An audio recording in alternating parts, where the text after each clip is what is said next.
We certainly feel scared for pregnant women right now and the amount of COVID that's impacting them.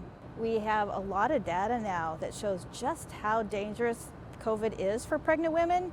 There's an increased risk of death many times, 14 times. There's increased risk of preterm labor, 22 times increased risk of preterm labor. There's an increased risk of needing a ventilator, 14 times.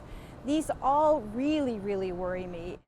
We know that with the Delta variant that there's a lot higher rate of the infection, there's a lot higher rate of passing the infection. It's much harder to protect yourself without a vaccine. And that the people that are in the intensive care units now are young people.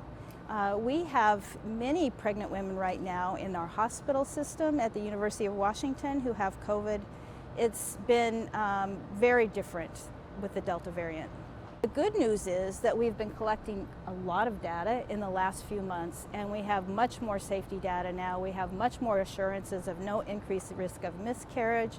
We have assurances that the antibodies that are made are passed to the mom, to the baby via breast milk, via cord blood, and that this is a really great way to start your infant off in a safe manner. So I do feel like the information that we're gathering is only gaining steam.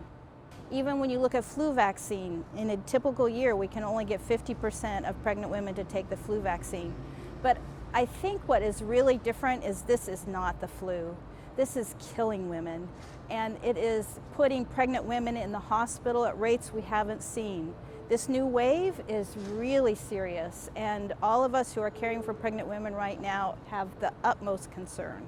Just based on our study, so looking at pregnant participants, lactating participants, and people who are planning pregnancy soon, overall the vaccine was very well tolerated. Pregnant participants in particular did really well with the vaccine, and there should be no hesitation in getting the vaccine. So the response to the study was actually really impressive. I think a lot of people really wanted to share their experience and get some data out there that was lacking from the clinical trials that excluded pregnant people and lactating people. So there was a large interest in the study, and we have over 20,000 participants enrolled right now from the United States, but also from other countries.